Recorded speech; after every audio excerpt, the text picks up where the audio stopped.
Hi అండి. అందరికీ నమస్కారం. Welcome to my channel. ఈ వీడియోలో ఏపీ ప్రభుత్వ ఉద్యోగ పెన్షనర్లకు పెండింగ్ బిల్లుల చెల్లింపులకు 7,000 కోట్ల రూపాయల నిధులు సేకరిస్తున్న ప్రభుత్వము. పూర్తి వివరాలు వీడియోలో తెలుసుకుందాము. వీడియోని ఎక్కడే గానీ స్కిప్ చేయకుండా ఎండ్ వరకు చూసేయండి. అప్పుడే ఇన్ఫర్మేషన్ పూర్తిగా అర్థమవుతుంది.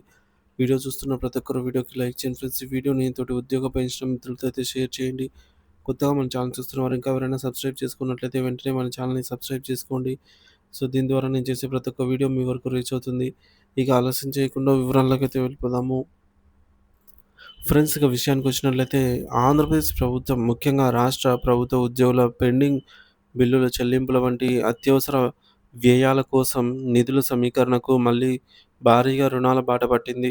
రాష్ట్ర ఆర్థిక పరిస్థితి అంతంత మాత్రంగానే ఉంది అనటానికి నిదర్శనంగా ప్రభుత్వం తరచూ అప్పులపై ఆధారపడాల్సి వస్తోంది.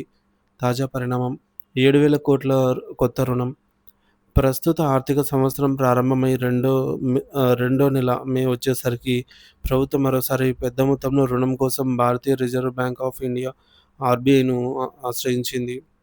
ఏకంగా 7,000 కోట్ల కోసం రుణం కోసంగా ఆర్‌బీఐ వద్ద ఇంటెండ్ పెట్టిందనమాట. అభ్యర్థన దాఖలు చేసింది. రుణ సమీకరణ విధానం 7,000 కోట్ల మొత్తాన్ని రాష్ట్ర ప్రభుత్వం తరపున ఆర్‌బీఐ ప్రభుత్వ సెక్యూరిటీ బాండ్ల సెక్యూరిటీలను వేలం వేయడాన్ని ద్వారా సమకూర్చుకోనుంది. ఈ మేరకు ఆర్‌బీఐ ఇప్పటికే అధికారికంగా నోటిఫికేషన్ కూడా జారీ చేసింది. ఈ వేలం ద్వారా లభించే నిధులను ఆర్‌బీఐ రాష్ట్ర ప్రభుత్వానికి అందించనుంది. సో, పెరుగుతున్న రుణభారం. ఏప్రిల్ రుణం. ఇదివరకే కొత్త ఆర్థిక సంవత్సరంలో తొలి నెలైనటువంటి ఏప్రిల్ నెలలో రాష్ట్ర ప్రభుత్వం 5,750 కోట్ల రుణం సేకరించింది.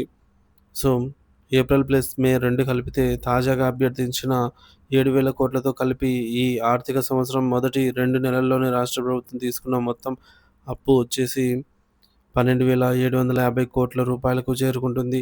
సో, నెల నెల పెరుగుదల. ఇది రాష్ట్ర ప్రభుత్వ రుణ భారం నెల నెల గణనీయంగా పెరుగుతోందనే విషయాన్ని స్పష్టం చేస్తోంది. ఇక్కడ చూడొచ్చు మనము auction of state government securities RBI నుంచి అయితే ఈ నోటీస్ రావడం జరిగిందండి. ఇక్కడ మనకు మొదట్లో ఉన్నది ఆంధ్రప్రదేశ్ రాష్ట్రము. 1000 కోట్లు 7 సంవత్సరాల్లో తిరిగి చెల్లించేలాగా 2,000 కోట్లు 9 సంవత్సరాల్లో, మళ్ళీ 2,000 కోట్లు 10 సంవత్సరాల్లో, మళ్ళీ 1000 కోట్లు 11 సంవత్సరాల్లో, మళ్ళీ 1000 కోట్లు 12 సంవత్సరాల్లో తిరిగి చెల్లించేలాగా ఈల్డ్ టైప్ ఆక్షన్ బేస్‌లో అయితే పాల్గొని ఈ యొక్క వచ్చే the auction will be conduct on the Reserve Bank of India core banking solution e Kuber system on 6థ్ మే 2025 ట్యూస్‌డే మంగళవారం రోజు జరగబోయేటువంటి ఈ యొక్క బాండ్ల వేలంలో మనకు 7,000 కోట్ల రూపాయలైతే తీసుకుంది. తిరిగి చెల్లింపు వివరాలైతే ఇక్కడ చూడొచ్చు. సో, ఈ యొక్క 7,000 కోట్ల రుణం వివిధ భాగాలుగా విభజించబడి ఒక్కో భాగానికి వేర్వేరు తిరిగి చెల్లింపు కాల పరిమితులు ఉండే అవకాశం అయితే ఉంది. సో, సెక్యూరిటీస్ వేలంలో ఈ కాల పరిమితులను బట్టి వడ్డీ రేట్లు నిర్ణయించబడతాయి. ప్రధాన కారణం పెండింగ్ బిల్లుల చెల్లింపులు. ప్రభుత్వం ఇంత భారీ మొత్తంలో రుణాలు చేయాల్సి ఉన్న పరిస్థితి రావడానికి ప్రధాన కారణం నెలవారీ ఉద్యోగుల పెండింగ్ బిల్లుల, ఇతర సంక్షేమ పథకాలు, అత్యవసర చెల్లింపుల కోసం నిధులు అవసరం ఉండటమే. ఆదాయ వనరులు, వ్యయాలకు మధ్య ఉన్నటువంటి వ్యత్యాస కారణంగా ఈ యొక్క ప్రభుత్వం రుణాలపై ఆధారపడక తప్పలేదు. ఆందోళనలు. ఆర్థిక సంవత్సరం ప్రారంభంలోనే కేవలం 2 నెలల వ్యవధిలోనే 12,750 కోట్ల మేర రుణం తీసుకోవాల్సిన పరిస్థితి రావటం రాష్ట్ర ఆర్థిక నిర్వహణ మరియు భవిష్యత్ ఆర్థిక స్థిరత్వంపై తీవ్ర ఆందోళన రేకెత్తిస్తోంది. ఈ అప్పుల భారం దీర్ఘకాలంలో రాష్ట్ర అభివృద్ధిపై ప్రతికూల ప్రభావం చూపే అవకాశం ఉంది అని ఆర్థిక నిపుణులు హెచ్చరిస్తున్నారు.